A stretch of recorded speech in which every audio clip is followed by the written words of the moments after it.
Después de hablar de los conceptos, ahora vamos ya con lo bueno, vamos a ponernos manos a la obra. Y lo primero que vamos a explicar tiene mucho que ver con el hecho de cómo surgen esos conceptos de los que hablábamos en las lecciones anteriores. Por lo general, la creatividad, en un término muy amplio de la palabra, tiene mucho que ver con asociar conceptos ya existentes para crear uno nuevo, o a lo mejor para narrar uno que ya existía de una forma distinta a como se había narrado anteriormente. Y en general las ideas tienen mucho que ver con crear asociaciones de este tipo, de forma que lo que necesitamos es encontrar muchos inputs que de alguna manera estimulen el encontrar asociaciones nuevas. Obviamente, no todas las asociaciones sirven o tienen sentido, más aún en el contexto de querer promocionar una marca, promocionar un servicio, así que digamos que esa creatividad libre empieza a verse acotada y dirigida para cumplir una serie de objetivos. Pero bueno, no nos adelantemos, vamos a comenzar por lo más básico, vamos a comenzar por cómo asociamos conceptos y cómo podemos después de ello llegar a visualizarlos.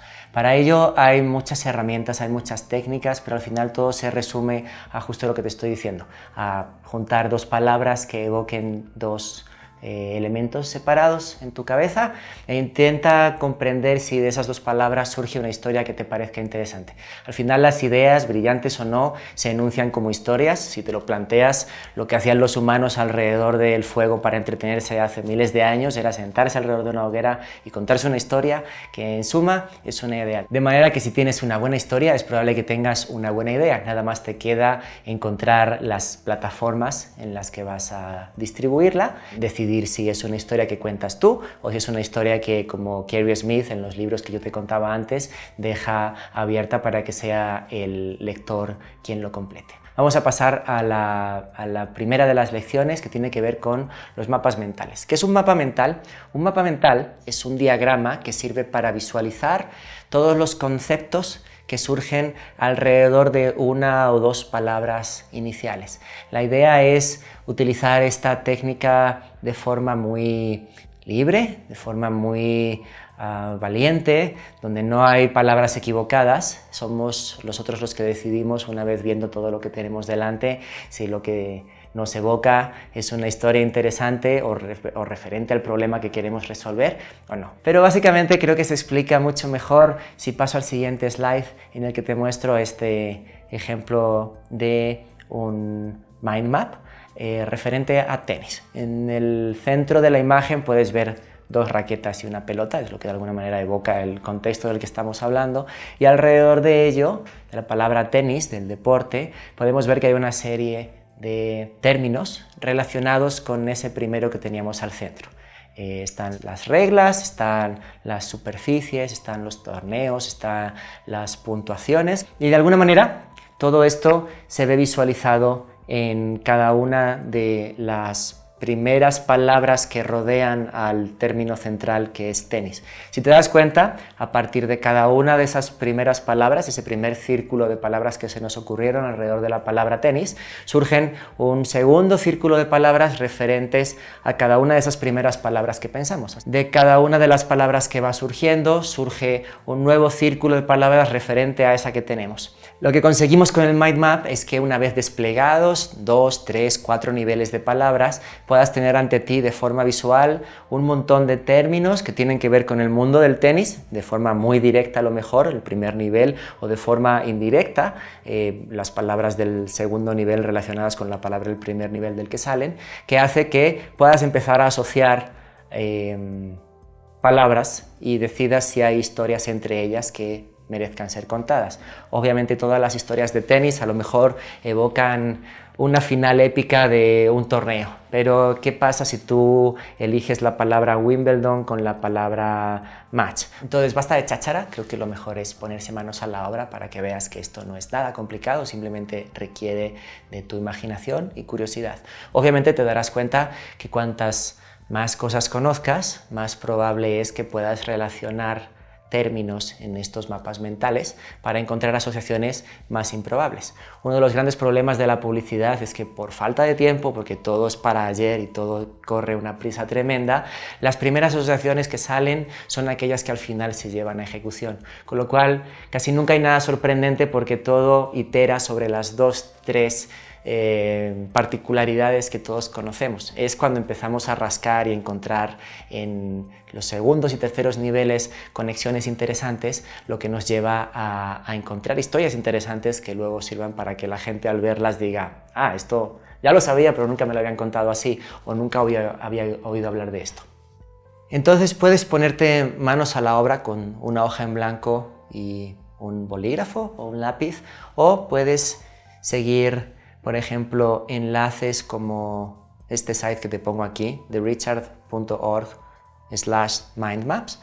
Como puedes ver en la pantalla, estamos en este site en el que de alguna manera podemos configurar, agregar, quitar todas esas círculos de palabras relacionadas con un término central. Entonces podemos hacer un ejercicio muy simple. Imagínate que la idea central es Batman Dark Knight, y en ese universo, en ese contexto, yo lo primero que puedo hacer es pensar personajes. Puedo pensar en Batman,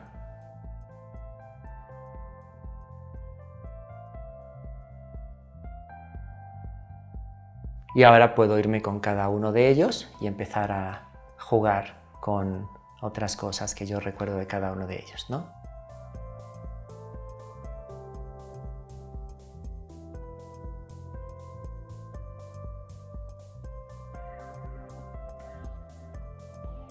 Y si veis, cada uno de los siguientes niveles tiene que ver con lo que me evoca el inmediatamente anterior. Cuando hablo de explosiones estoy pensando en el Joker, cuando hablo de cicatrices estoy pensando en el Joker, no estoy pensando en Batman. Cuando pienso en Batman pienso en su auto, pienso en su máscara, pienso en su mansión, etc. Pensando en cicatrices puedo pensar en palabras que me evocan la palabra cicatriz, que puede ser herida o puede ser la palabra vendaje, recuerdo. Ahora, con explosiones yo puedo pensar en dinamita, o puedo pensar en derribos, y así sucesivamente. Así que veis que algo que empezó como un concepto relacionado con una película de Batman, al principio todo tiene que ver con Batman, pero luego todo tiene que ver con aquello que tenía que ver con Batman, y así sucesivamente hasta que llegamos a palabras que nada tienen que ver con Batman, pero a lo que hemos llegado a raíz de ello. Si yo aquí ahora de herida trazo otra que sea doctor, por ejemplo, digamos que estoy llegando a unos lugares que nada tienen que ver con la película, pero que sí son evocados por esa palabra completa concreta del mapa mental.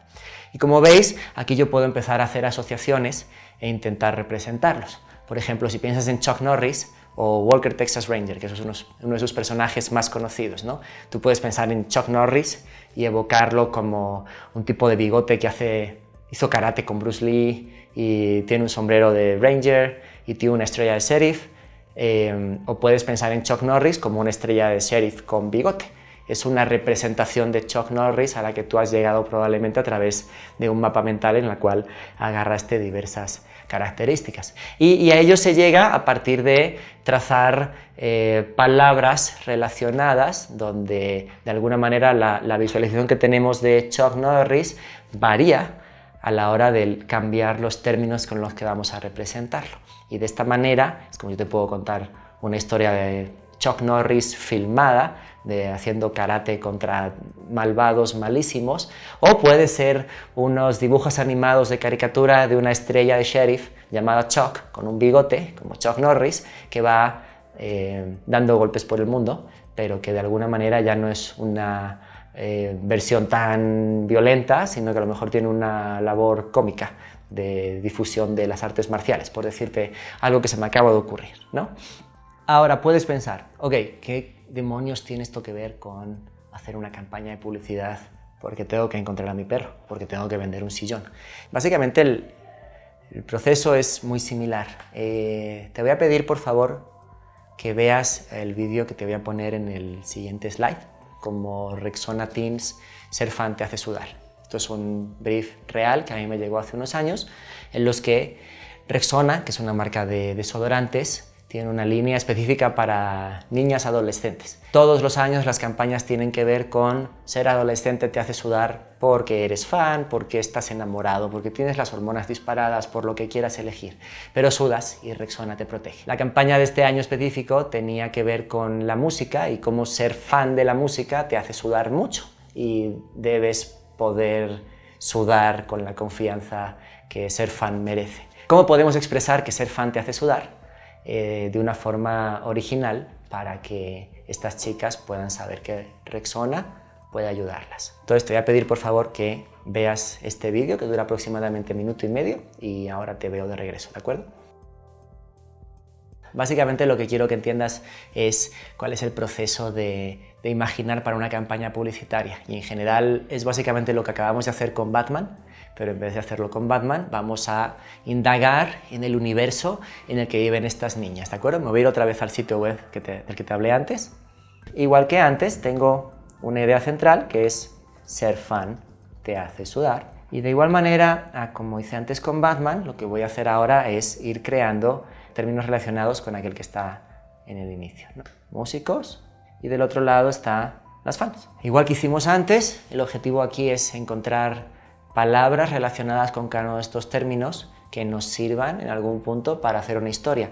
Con la palabra músicos y con la palabra fans podemos crear una historia en la cual, qué sé yo, una fan mira por la ventana melancólica mientras escucha la canción con la que se dio su primer beso, por decir algo.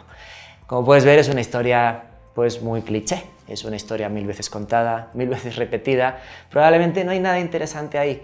Si no tengo más opción o no tengo más tiempo, a lo mejor es lo que voy a hacer. De hecho, muchas veces en publicidad es lo que haces, es cómo resuelves las cosas, las resuelves más con colmillo que con talento, porque es en base a una serie de patrones y clichés ya reconocidos en todas las situaciones publicitarias, puedes encontrar algo con lo que salir del paso en un tiempo relativamente corto. Pero si tienes el tiempo y tienes las ganas, creo que merece la pena rascar un poquito por ambas partes para ver qué más se nos puede ocurrir. Entonces, por ejemplo, imagínate que yo me voy a la palabra músicos, ¿y qué se nos ocurre con la palabra músicos? Bueno, se me va a ocurrir instrumentos, o se me va a ocurrir canciones, conciertos, drogas. Hay algunos que toman drogas. ¿Qué más se me puede ocurrir con los músicos? Videoclips, por ejemplo, ¿no? De nuevo, igual que hicimos con Batman, el Joker, Comisario Gordon, ahora vamos con las palabras que surgieron alrededor de los músicos. Pero ahora tienes que pensar en las palabras, no en el concepto, no en el contexto de un músico, sino en el contexto de la palabra per se, que te evoca la palabra concierto, que te evoca la palabra canción, que te evoca la palabra drogas, ¿no? Entonces, puedo pensar en conciertos, puedo pensar que relacionado con los conciertos está el backstage, está el VIP, melodía, la letra. En videoclips se me puede ocurrir MTV, los instrumentos, se me pueden ocurrir 1000 instrumentos, etc. Piensa en lo que tienes delante ahora, ya no solo tienes la potestad de crear la historia de una fan y un músico, sino que ahora tienes otro montón de palabras con las que tú puedes empezar a imaginar historias. Es una fan y el músico, ok. Hay un montón de asociaciones distintas y las historias que se pueden generar también lo son. Si ahora nos vamos del lado izquierdo de la pantalla y me voy a la palabra fans, ves que también puedo hacer un montón de asociaciones alrededor de esa palabra. Puedes pensar en fans como sudor, gritos, puedes pensar en fans como viajes, haciendo filas. Y a partir de aquí puedes empezar a pensar en cosas relacionadas con el sudor. Por ejemplo, polvos de talco. Sudor puedes pensar en desmayo. En las filas puedes pensar en amigos, París, un estadio. Y así sucesivamente. Si te das cuenta, como ves, cada vez tienes más palabras, con lo cual la cantidad de palabras que puedes combinar, no tienen por qué ser necesariamente 2, para crear nuevas historias, se enriquece de forma increíble, ¿verdad? Esa es la intención de hacer estos mapas. Si tú piensas en ser fan de un músico, piensas en lo más obvio, es una fan que suda, grita mucho, etc. Pero si empiezas a horadar un poquito y rascarle a cada uno de los términos, puedes llegar a encontrar asociaciones que no son tan obvias y que de alguna manera te despiertan la inquietud por historias que probablemente, como te decía antes, puedan ser interesantes para la gente porque nunca se las han contado antes, ¿de acuerdo? Lejos de ser una historia de clichés, lo que intentamos fue ayudar a las fans a visualizar eso que sienten de una manera muy particular, que es haciendo fila. Todo el mundo hace fila para entrar a un concierto y basados en la pasión que todas las personas que hacen fila tienen por el artista de ese concierto, surgen nuevas amistades, nuevas relaciones, nuevos berrinches, nuevos odios, surge de todo, pero hay una interacción social muy interesante y lo que nos pareció interesante era poder visualizarlo y animar a las chicas a que pudieran hacer eso, como has podido ver en el vídeo. Es una aplicación de Facebook, en la época muy temprana de Facebook, donde todavía incluso antes de poder obtener el resultado de lo que querías hacer tenías que compartir con los amigos, pero si te das cuenta hay algo muy divertido que es el hecho de las fans que estaban formadas en la fila, no todas eran amigas entre ellas. Las primeras de la fila probablemente lo eran, las segundas eran amigas de las amigas y así sucesivamente, de manera que cada una de las chicas podía encontrar nuevas amigas basadas en un interés común, que era el ser fan de ese artista. Como ves, todo tiene que ver con unos puntos muy concretos del mapa, como puedan ser músico, concierto, fila, amigos, que no son tan obvios, probablemente visto ahora ya sí lo son, ¿no? Pero en el momento en el que tú por primera vez recibes el mensaje de la marca y tienes el encargo de comunicarlo de esta manera, no es tan obvio como pudiera parecer a primer momento. De manera que los mapas mentales son muy útiles para intentar resolver este tipo de situaciones, encontrar patrones de conexión nuevos en torno a palabras que no son evidentes, que viven en el mismo universo en el que viven el producto o servicio que tú quieres comunicar. Y con eso vamos a pasar a la tarea que te voy a dejar encargada al final de esta lección y te espero en la siguiente lección.